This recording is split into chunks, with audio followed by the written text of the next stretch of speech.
Ladies and gentlemen, the captain has turned on the fasten seatbelt sign. If you haven't already done so, please make sure the volume of this podcast is set perfectly to your listening enjoyment. Please take your seat, whether that's on the treadmill, car, sofa, or bed, and buckle in for the last trip.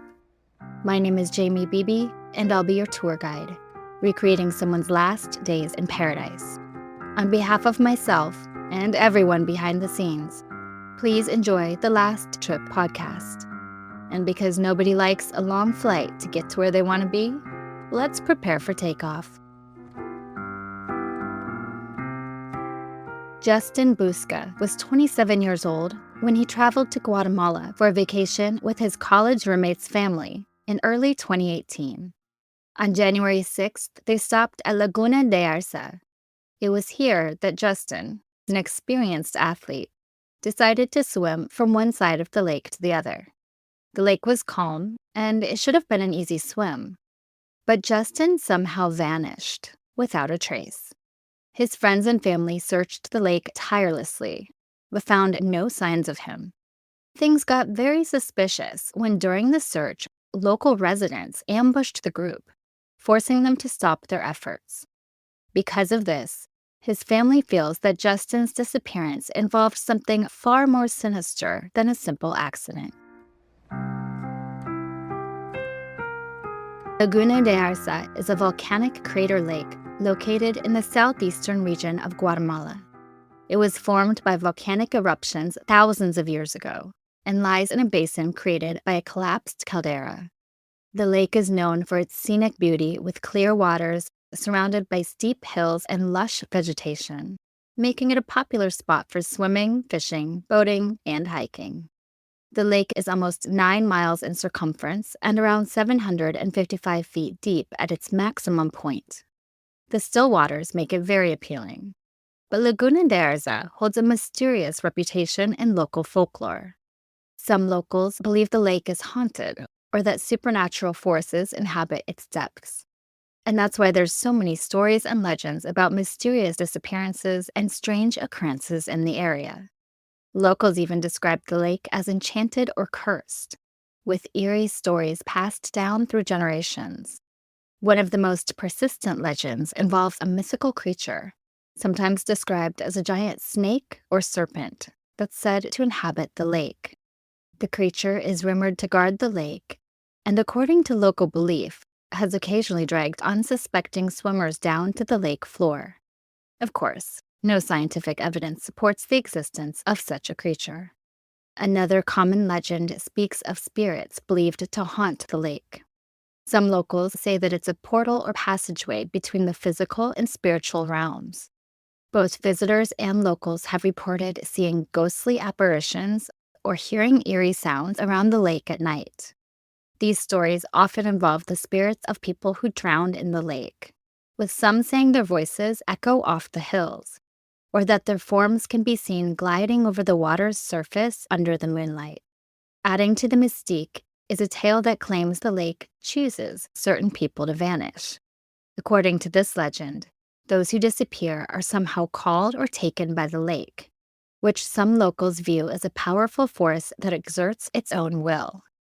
This belief is linked to the idea that the lake is alive and has moods or emotions that dictate its actions. These stories, combined with real incidents of people disappearing or struggling in the lake, have cemented Laguna de Ayarza's reputation as a beautiful but ominous place. Whether or not one believes in the supernatural, the lake's striking appearance, depth, and tranquil isolation inspire both wonder and caution in those who visit. We don't know if Justin knew about these stories, or if it would have made a difference in his choice to swim across that lake. But his family feels something far more sinister happened that day. Let's jump in and get to know Justin Booska. Justin was born on December 21st, 1990, in Tamworth, New Hampshire, to his parents Heather and Paul, and an older brother Ben. Tamworth is a charming town nestled in the foothills of the White Mountains, surrounded by rolling hills, rivers, and forests, making it the perfect spot for nature lovers and a wonderful town to grow up in. As a child, Justin attended the prestigious Holderness boarding school, where he was a three-sport athlete, excelled in school, and was very popular. He was always smiling, positive, and polite, the kind of person who never had anything negative to say about anyone. He was kind and accepted everyone for exactly who they were. Now, Justin was an athlete and a very strong swimmer. With numerous years of swimming experience in pools, lakes, rivers, he was known to jump in anywhere there was water. After boarding school, he attended Brandeis University, where he was a well-known hockey player. He was a true team player and known for being supportive and caring. Justin worked as a counselor for victims of sexual violence and loved helping people so much, he later graduated with a degree in women and gender studies. And he thrived in college. He had excellent grades, lots of friends, and even worked as a senior interviewer in the Office of Admissions and was a member of the soccer club. In 2011, he was selected as an undergraduate departmental representative for the Women's and Gender Studies Department, making him the first male student in the program's history to be granted that honor. He also served the community by mentoring underprivileged children in the area. He was the type of person that wanted to help everyone around him and was always looking out for others first. He was outgoing and friendly, and particularly known for advocating for women who suffered from domestic abuse. Justin was a bright and energetic guy with big life plans. After graduation, he took a career break to work as a bartender at a restaurant in Waltham, Massachusetts. This gave him more time, energy, and opportunities to cultivate his love of traveling, being especially interested in South and Central American cultures. And because of this interest in helping women, many people question if that was somehow related to his disappearance. Machismo culture thrives today in many regions of Latin America, and foreign visitors of small communities can sometimes be seen as a threat. If Justin asked too many questions or tried to help someone, it could have turned out badly. Justin traveled to Guatemala on vacation with his college roommate's family after graduation in January of 2013. And he was really excited for the trip, getting a chance to immerse himself into the Guatemalan culture, as well as have a fun vacation with his friend and their family. Just a couple days into what was turning out to be a great trip, the group left Santa Rosa for a beautiful beach day on January 6th. The plan was to spend some time at Laguna de Ayarza, lounging in the sun and doing a little swimming in the lake. While the group hung out on the north side of the lake relaxing in the sun, Justin decided to take a quick swim to the south side, where he heard there was a coffee plantation. The length was just a couple of miles and the lake was calm, so it should have been a pretty easy swim for him. When Justin was a little more than halfway across the lake, the owner of the rental boats headed out to check on him and make sure he was doing okay with the swim and didn't need anything. The boat owner came back a while later and told Justin's friends that he gave no signs he was in any distress and waved back that he was okay. But sometime between 3 p.m. and 5 p.m., they realized that Justin was nowhere to be found. He hadn't come back to the group, and after some searching around the area, there was no sign of him. His friends immediately contacted local authorities to report him missing and got a hold of Justin's parents. Luckily, authorities took things very seriously, and a local firefighting brigade was dispatched with a search party. They searched the lake and the land around it throughout Saturday afternoon, but it was suspended when night fell because of darkness and cold weather. They resumed around 6 a.m. at first light on Sunday morning, and the response was overwhelming, with police, soldiers from the Guatemalan military, drones, a helicopter, and dive teams. Efforts were coming from both the Guatemalan and U.S. embassies, hoping to find Justin right away. But around 6 p.m. on Sunday, the search was again suspended due to low temperatures. They had found absolutely no sign of Justin, and no clues about what could have happened to him or where he could be, so the search continued. About a week after Justin disappeared, his family started a GoFundMe to keep the search efforts going. Because normally, search efforts for someone missing in a body of water only last about 72 hours. They were appreciative of the efforts Guatemala was putting into finding Justin, and said, "We want to help the Guatemalan firefighters and the community there that are dedicating themselves to finding Justin. Whatever money is not used in the search will go to the local Guatemalan community to help them get back to where they were before the search began and get them ready if this ever happens again." A local newspaper, Prensa Libre, reported that the volunteer firefighters were still looking for Justin at least 8 days after his disappearance. And this is because they assumed he made it to the other side of the lake and something happened once he was on land. They hoped Justin had fallen or gotten hurt and just wasn't able to get help, rather than being in the water. With the money from their GoFundMe, they were able to organize a well-equipped private investigation team.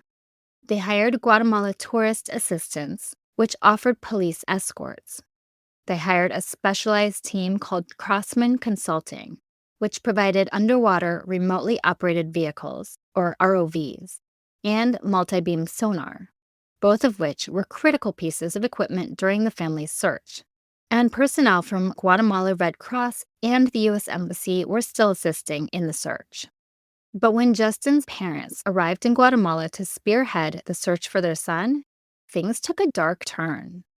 They spent the first night in Guatemala City, making their way to the lake in the morning, where they were met by the lead on-site staff member from the U.S. Embassy and 4 Red Cross search and rescue team members. Their first step was to re-interview the locals who were at the lake the day Justin went missing. Since day one, they had a very difficult time getting good and consistent information from any of the locals, so they thought appealing to them as family members could help. They also spoke at length with the Red Cross personnel, who had been on site since the early days of the search, about the interviews that had been done so far. But it was obvious to everyone that much of what was being conveyed to them was not adding up. Specifically, the information from the boat rental operator, who was the last person to see and speak with Justin when he was swimming across the lake. This guy's story changed a little each time he talked about what happened. So after talking to him again, they went out on the lake with him to see exactly where he last spoke to Justin. They also checked out several other areas of interest identified by the Ministry of Agriculture, Livestock, and Food. But there was still no sign of Justin. They searched the lake for 5 hours on that first day, and although they came up empty-handed, they did get a better understanding of the topography of the lake and what was below the waterline. There are steep slopes underwater near the caldera edges that transition into relatively flat bottoms in the central areas, but there is a significant sediment infilling and layers of deposits. In some areas, the sediment thickness exceeds 557 feet. And this means that if Justin's body is down there, it may never be found. On the second day, Justin's family got to the lake around 7:30 a.m., and it took about an hour to set up the equipment so the boats could head out and continue the water search. By early afternoon, the equipment was overheating from hours of direct sunlight and the demands due to the depth of the water. So they had to return to shore to let it cool using the truck air conditioner. Once it was cooled, they went right back out on the water for the remainder of the afternoon. The day ended without locating Justin or any clues, but they were able to rule out several areas of interest. As soon as day 3 of their search started, things went sideways. The boat they reserved with the boat owner the day before was not there. Instead, the only boat available was much smaller and wouldn't work for their needs. Also, the boat owner didn't show up at all. Instead, there were 2 young boys there to drive the boat. They reached out to the boat owner to resolve the situation, but he never responded. Because of the small boat, the team had to split up. Some headed to the other side of the lake to get dropped off, while the rest of the team waited at the boat launch. Because of this, they were losing valuable search time. When the second group of the search team finally headed across the lake, they were greeted by a group of local men armed with tire irons and machetes. It became a very tense encounter that lasted for about 40 minutes while the police escort negotiated with the locals.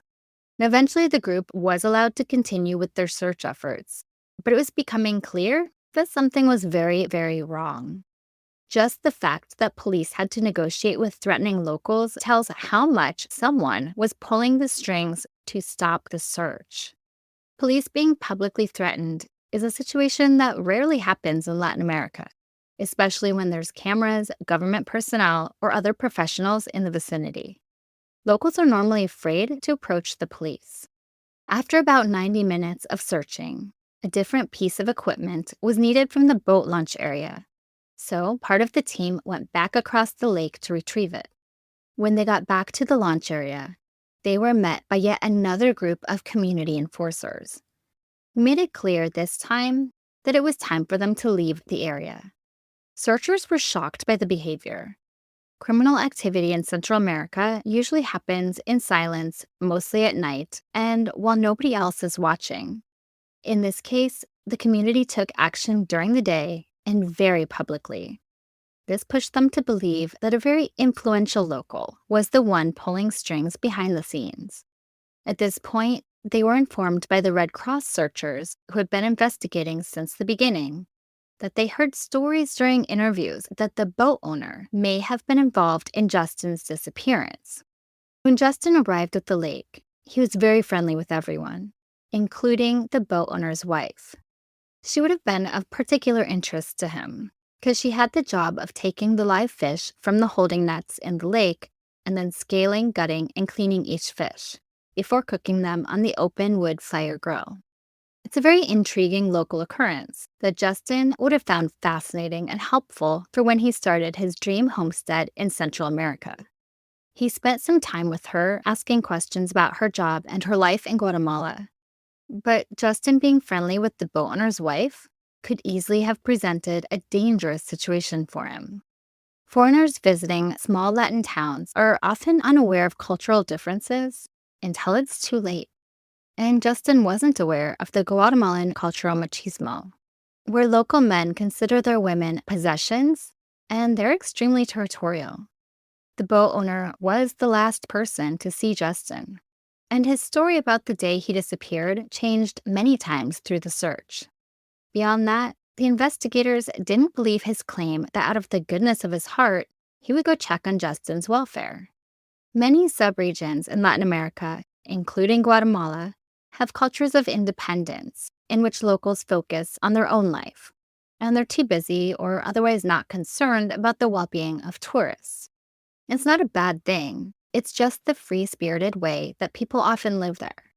So his claim that he checked on Justin's well-being was something that raised eyebrows. Now, the team's departure from the lake on that third search day was a very tense drive through many small neighborhoods. They were warned that an ambush may await them. They had a police escort that kept the convoy very close and even reached speeds of 90 miles an hour as they made their way back to Guatemala City. Because of the threats and rumors surrounding Justin's disappearance, his family and many others searching the lake believed that Justin went out for a swim and was met with foul play. But there likely never will be any actionable evidence to support their theory. The lake is of unknown depth due to the sediments, and if Justin went down where the boat owner claims he last saw him, his body will probably never resurface due to the temperature and pressure. Justin's family chose to stop the search after they were threatened. If they hadn't ended it, they felt there would have been more foul play, and they didn't want anyone from the search to possibly get hurt or killed. Even the local police said they would not pursue a criminal case in this situation because it could result in harm to themselves or their families. And Justin's family, along with police, feel many of the villagers know what happened to Justin that day, but they are self-protecting and unlikely to surrender one of their own. It's difficult to know exactly what happened to Justin Booska. Was the boat owner at fault? Or was there something else going on? Only the locals truly know. However, the fact that Justin's family and the police were threatened makes it clear to them that foul play was involved and Justin was murdered. Let's go over the theories in this case after a word from our sponsors.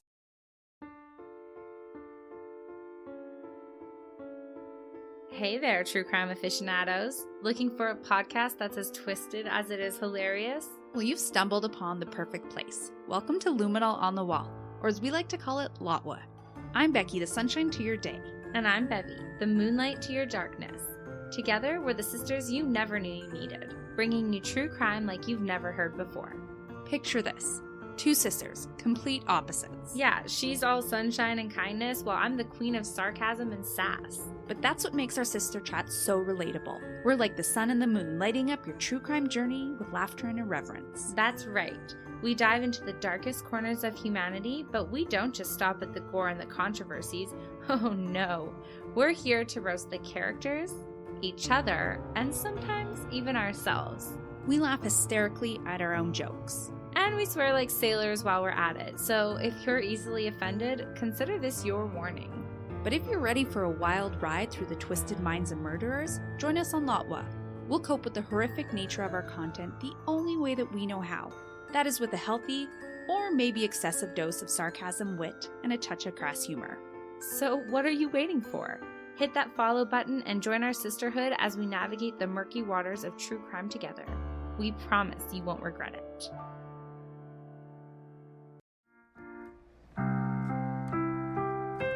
Justin's family and search teams looked for Justin for about a month. When they stopped, they felt they uncovered the answers they were looking for. Although they never found his body, they believe he was murdered, and his final resting place is in Laguna de Ayarza. While they are unable to bring him home, they feel he's at peace residing in Guatemala, a land and people he was growing to love, an area he had a plan to retire at the age of 30. While this case technically remains unsolved, the Booska family is convinced the boat owner is responsible for Justin's death. With his mother writing, Justin had been murdered by the very concepts that he was dedicated to exposing and reversing.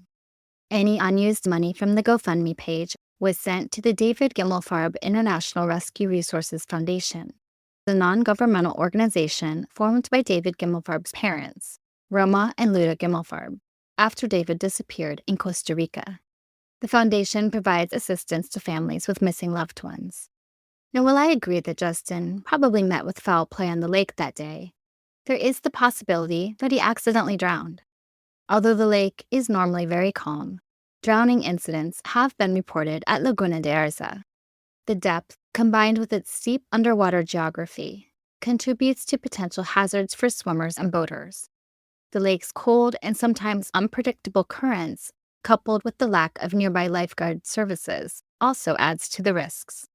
Whether it was foul play or an accident, Justin's family feels they have the answers they need to know that he is still in the lake, and they've been able to grieve his death and find some peace. Should you visit Guatemala? Most definitely. Guatemala is one of my favorite countries. But before you go, you need to learn about and try to understand the culture to avoid any problems. Part of traveling for most people is learning how other cultures live, seeing other types of history and traditions, and how others interact. Some rules of thumb are to be mindful of religious and cultural practices, even if they differ from your own beliefs. Also, avoid stereotypes and appreciate the diversity within a country. Remember, you are a guest in the country, and it's a privilege to be able to visit. A few things that might be different from your culture include the perception of time in Guatemala. People often value relationships over strict adherence to schedules. This can be misinterpreted as being late or disorganized, but it reflects a priority on personal connections. Also, people in Guatemala stick together. The community's well-being is often placed above individual desires. This is a sharp contrast with the more individualistic approach of many Western cultures. Guatemalans tend to be more indirect in communication to avoid conflict or offending others, which might be confusing for those used to more direct interactions. For example, rather than saying no directly, to maintain harmony, they use more polite phrases like maybe or we'll see. Nature is deeply revered there and considered sacred in Mayan beliefs. Stories of spirits, curses, and mystical creatures have been handed down for centuries and are taken seriously by many, especially those in rural areas. Guatemalans are generally known for their hospitality and friendliness, especially toward tourists. Their culture emphasizes warmth, respect, and a sense of community, which often extends to visitors. The reception tourists receive can vary depending on location and individual circumstances. In tourist hubs like Antigua, Lake Atitlan, or Tikal, hospitality is a central part of the economy, and locals are accustomed to interacting with international visitors. They often enjoy sharing their culture, from traditional foods to Mayan history and rituals. Tourists may even be invited to partake in cultural events like festivals or ceremonies. In more rural areas, locals may be more reserved and not want to interact as much with tourists, but are often polite and still accommodating if approached respectfully. In this case, it's possible that machismo culture came into play, where men are seen as the primary breadwinners, while women are expected to focus on domestic responsibilities and child-rearing, and are subsequently seen as a man's property. There are major gender inequalities prevalent in Guatemala, especially in the more rural areas of the country. Women are less likely to complete primary school due to economic constraints, early marriages, or expectations to help with household duties. This means that literacy rates for women are significantly lower than for men, which perpetuates the cycles of poverty and disempowerment. Gender-based violence, including domestic violence and sexual violence, is a widespread issue. Guatemala has one of the highest rates of femicide in the world, and cultural stigma often prevents women from reporting abuse or seeking justice. While there are efforts for change like grassroots movements, legal reforms, and cultural shifts in the younger generations, gender inequalities are deeply entrenched in the culture, and changes take time. If you're visiting Guatemala, be mindful that as a tourist, you have limited capacity to address systemic issues directly.